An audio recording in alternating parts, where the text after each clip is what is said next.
Hello, everyone. Welcome back to the Cambridge English Walking Podcast. Look at this beautiful evening. It just stopped raining, the air is fresh, and the streets here around London Bridge are shining. Hi guys! Yes, we are still here. In our last video, we were walking near Big Ben in the morning, but now, our workday is finally over. Before we take the train and go home, we decided to take one last beautiful walk with you. Exactly. And because the rain finally stopped, someone is in a much better mood. Hey, I was in a good mood this morning too. But yes, I love walking without an umbrella. And because I am in such a great mood today, I want to do something crazy for our amazing students. Oh no. When you say crazy, I usually get a little bit nervous.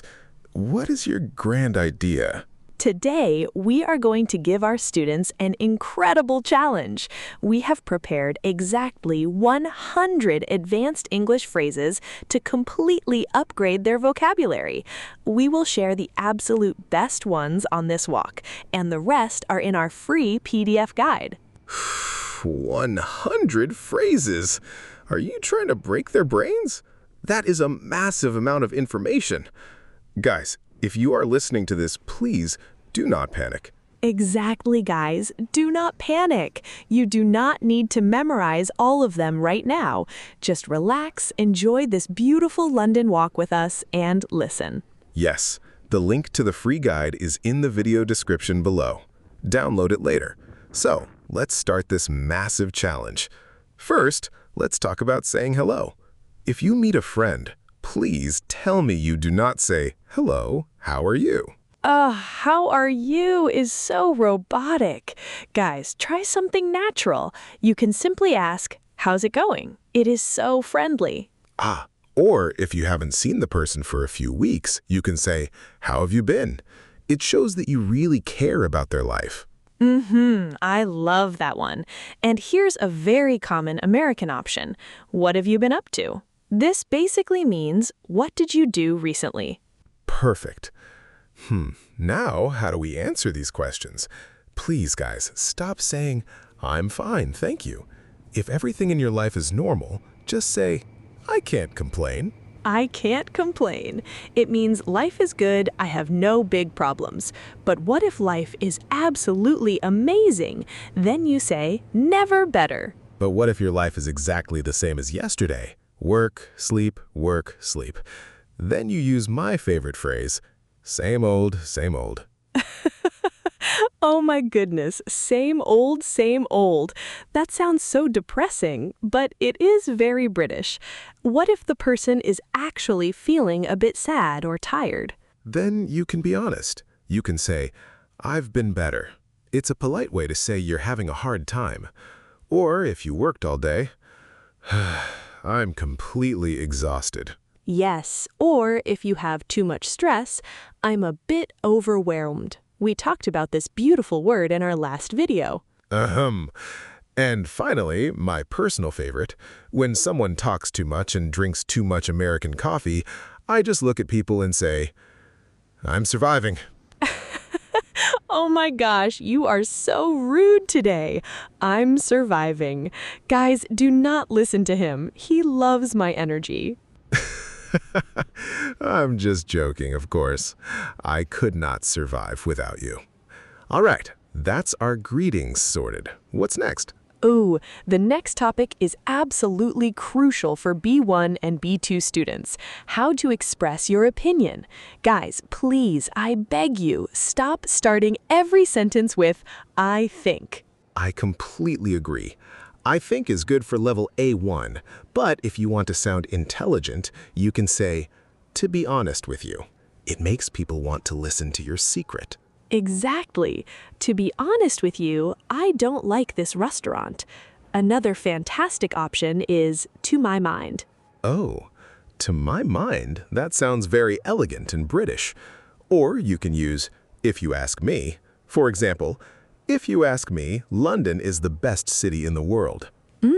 If you ask me, New York is much more exciting. But okay, how about this one? As far as I'm concerned. This is a brilliant phrase. As far as I'm concerned simply means in my personal opinion. It sounds very professional. You can also say the way I see it. The way I see it, learning English is fun. Or you can use from my perspective. This is great for office meetings or university debates. Exactly. Perspective means your point of view. Now, what if you are absolutely 100% sure about something? You don't just think it. You say, I honestly believe that. Yes, or I strongly believe. For example, I strongly believe that everyone should travel. But if you are not completely sure and you're just guessing, you use, it seems to me that. It seems to me. That means it looks like this to me, but I might be wrong. And finally, when you have absolutely no doubts, I am absolutely positive that. I am absolutely positive that someone wants to stop walking soon and find some sweet food. How did you know? You read my mind. I am definitely getting hungry. Because I know you too well. Let's keep walking, ignore the hunger for a little bit, and talk about how to politely argue and disagree with people. Yes, please, guys, stop just saying, yes, I agree, or no, you are wrong. Let's upgrade your vocabulary. If you completely agree with someone, you can say, I couldn't agree more. I couldn't agree more. It means my agreement is at 100%. It is impossible to agree more than this. Or you can use, you're absolutely right. Oh, that feels so good to hear. You can also use a very short native phrase, spot on. Ah, spot on. That is my favorite British phrase. It means you are exactly, perfectly correct. For example, if you tell me my pronunciation is beautiful, I will tell you spot on. In your dreams. But okay, what if somebody says something and you just want to say, yes, I feel the exact same way? Use this one. That makes two of us. This is a brilliant idiom. That makes two of us means you and me both. Now, what if you are surprised, but you agree? You can say, tell me about it. Guys, be careful here. Tell me about it does not mean give me more information. It's an idiom that means I completely understand because I have the same problem. For example, the weather is so cold today. Ugh, tell me about it. Exactly. But life is not always full of agreement. Sometimes you must disagree. And if you say, no, you are stupid, you will lose all your friends. So, here is a very polite way to disagree. I see your point, but... I see your point, but I think we should try a different idea. It's so respectful. Another great one is, I respectfully disagree. Very formal, very British. I respectfully disagree. Or you can say, that's not exactly how I see it. If you want to be a little bit stronger, you can use, I'm afraid I have to disagree. Yes, British people love using the word afraid when they're bringing bad news. And finally, when you're tired of arguing and you just want the argument to stop, you say, let's agree to disagree. Whew, let's agree to disagree. It means nobody won the argument, but we're still friends. And speaking of friends, my stomach, I can't argue with my stomach anymore. The smell from the street food around here is driving me crazy. There it is. I told you. I was absolutely positive that you wanted to eat. So let's change the topic and talk about food and drink. Ooh, yes, please. Guys, stop saying, I'm hungry. That is too boring. When you really need food, say, I'm starving. I'm starving. It literally means you're dying from hunger. It's very dramatic. Or if you want a funny idiom, you can say, I could eat a horse. I could eat a horse. Yes, it means I'm so hungry I could eat a massive animal. But what if you're just a little bit hungry, just for a snack?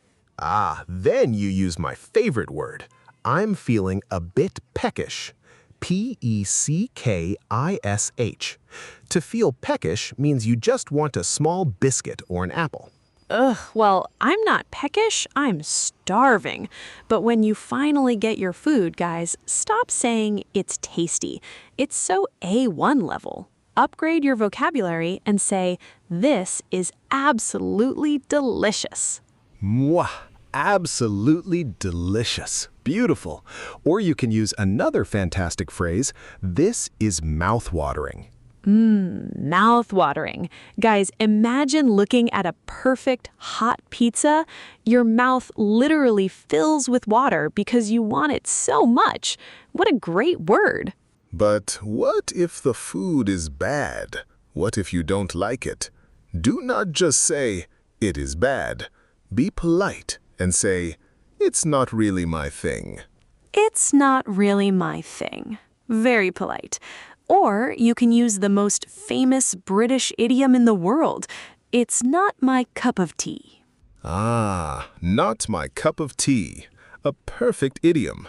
For example, if I try an American donut and it is too sweet for me, I will say, I am sorry, but this donut is not my cup of tea. Gasp! Not your cup of tea? Donuts are the best thing in the world. You just have zero taste in food. But okay, what if the food is completely terrible? Yuck! Then you say, this is completely tasteless. It means it has zero flavor. It tastes like paper. Or, if it has too much flavor, it's far too spicy for me. Yes, some people really hate spicy food. And finally, when the meal is over and your stomach is 100% full, stop saying I am full. Say I'm completely stuffed. Oof, I'm stuffed. It means there is no room left in your stomach, not even for one more piece of chocolate. Well, I am starving, but we have a job to do. We cannot stop for food right now because we have so many more phrases to teach. Right, yes, we are moving fast. And coming up next, we have some incredible phrases about the stress of adult life. Let's talk about being busy and stressed. Oof, yes. Adult life is not always about eating donuts. Sometimes it is very hard. Guys, please stop saying I'm very busy all the time. Upgrade your English and say I'm tied up right now. I'm tied up. Imagine someone took a rope and tied your hands to your desk. You cannot leave. It's a great metaphor. Or you can say, I have a lot on my plate. Oh, I love that idiom. A lot on my plate. It means your metaphorical plate of work is completely full. You cannot take any more tasks. And if the plate is not just full, but overflowing, you use this phrase, I'm up to my neck in work. Up to my neck. That means the water is right here. And if you get one more email, you'll drown. But what happens when you work too much? Phew, you get completely exhausted. And if someone asks you to do a favor, you must politely say no. You can say, I'm stretched too thin. Stretched too thin. Imagine a piece of rubber. If you pull it too much, it gets very thin and it breaks. That's exactly how your energy feels when you have too many projects. Exactly. Now, what if you're not dying of stress, but you're just running around doing a lot of small things? You say, I'm running around like a headless chicken. I'm sorry, what? A headless chicken? That is the funniest idiom I've ever heard. It's a classic British expression. It means you're running everywhere, doing a million things, but with absolutely zero organization. Very chaotic. Oh, wow. Okay, I'm definitely going to use that one. Now, what if you finally finish all your tasks? You say, let's call it a day. Let's call it a day. The most beautiful phrase in the office. It means we are finished working for today. Let's go home. Or you can say, I'm clocking out. Yes, clocking out. It means your official work time is over. And when you finally relax on your sofa, you say, I'm taking it easy. Taking it easy. No stress, no emails, just peace. Or if you just want to do absolutely nothing, you say, I'm chilling out. Ooh, chilling out. Love it. Guys, are you ready? We've been walking and talking for a long time. We have given you so many phrases. Yes. In fact, we are halfway there. Woohoo! Yes! We are halfway there means we have finished 50% of our challenge. Guys, stop right there. Take a deep breath. We know that learning so many phrases is a massive amount of work. Your brain might feel a little bit stretched too thin right now.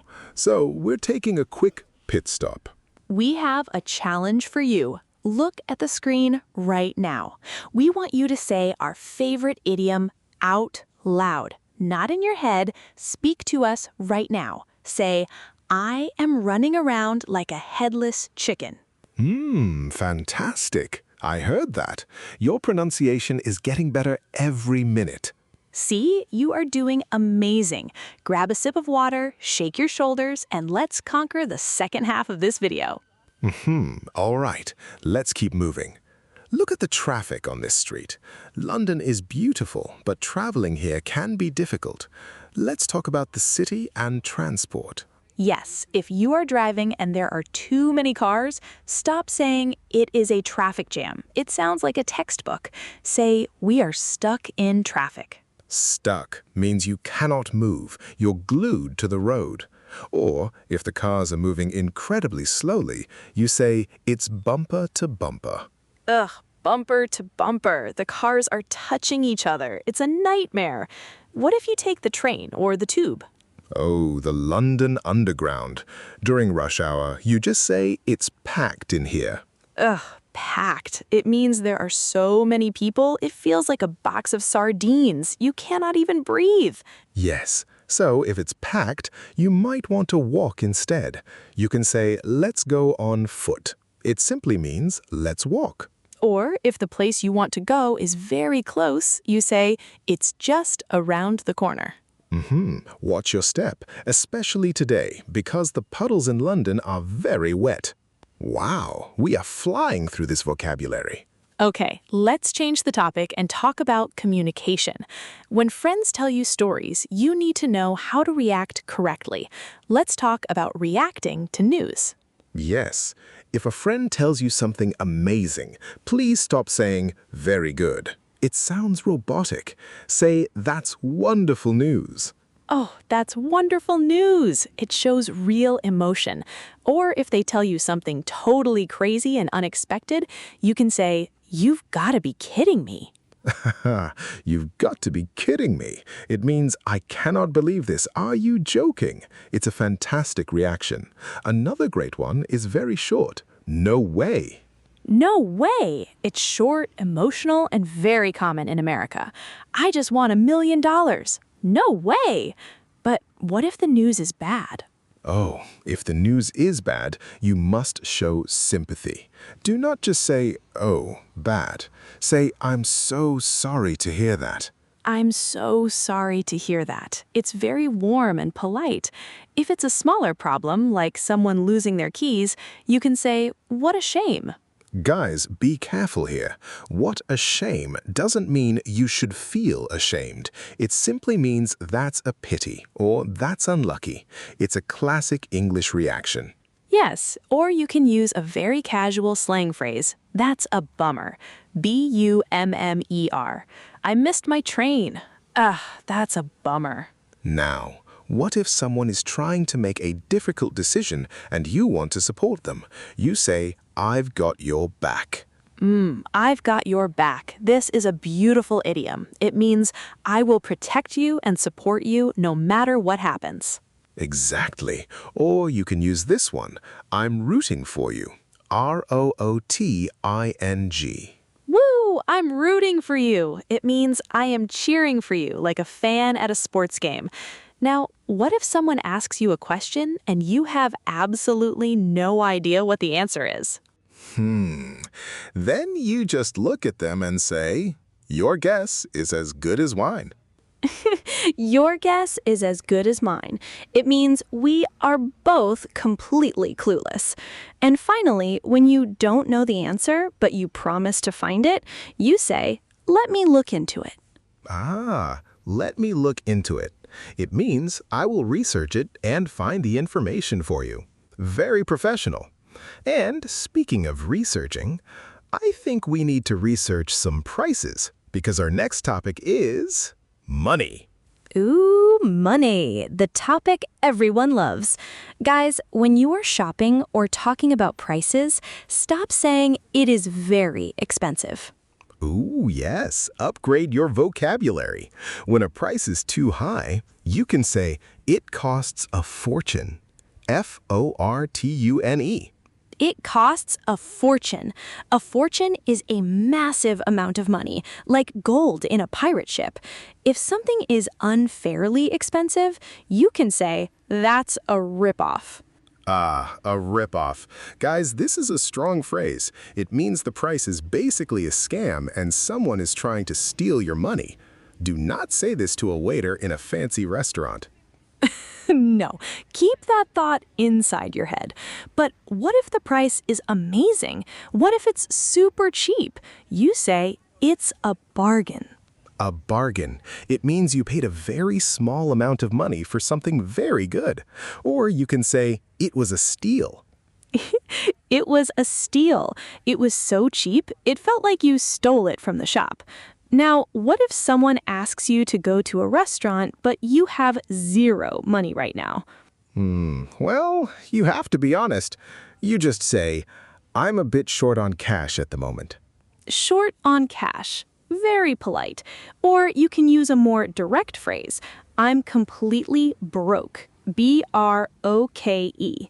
I'm broke. It means my bank account is at zero. But what if you do have money and you want to pay for your friend's coffee? You say, it's on me. Aw, I love hearing that phrase. It's on me means I will pay the bill. Another way to say it is, let me treat you. But if you want to share the price equally so everyone pays for their own food, you say, let's split the bill. Let's split the bill. Very common, very fair. And finally, when you pay and the shop assistant gives you paper money back, you can say, keep the change. Keep the change. It means they don't need to give you the coins back. It's a polite way to leave a tip. Wow, we are getting so close to the end of our massive vocabulary challenge. Yes, if you want to invite a friend somewhere, stop saying, do you want to come? It's boring. Try this natural phrase. Would you like to join us? Exactly. Or if you want to be very casual and friendly, you can say, are you up for it? For example, we are going to the cinema. Are you up for it? Ooh, are you up for it? I love that. Or you can simply say, let's grab a coffee. Notice the verb grab, guys. We don't just say drink coffee or eat lunch. We say grab a coffee or grab a bite. It means to get something quickly and casually. But wait, what if your friend invites you, but you need to check your work schedule first? You don't want to say yes or no immediately. That happens all the time in adult life. In that situation, you say, I'll let you know. I'll let you know. It means I will give you the answer later, after I check my calendar or ask my boss. Exactly. Or after I ask my wife if I'm allowed to go to the pub. I'll let you know tomorrow, mate. Yes, checking with the boss of the house. Now, what if you do agree on a day, let's say Friday, but you're still a little bit unsure? Maybe your plans could change. Ooh, then you use an absolutely brilliant idiom. You tell your friend, Let's pencil it in. Oh, let's pencil it in. Guys, this is such a high-level phrase. Think about it. If you write in your diary with a pen, it is permanent. You cannot erase it. But if you write with a pencil, you can take an eraser and remove it easily.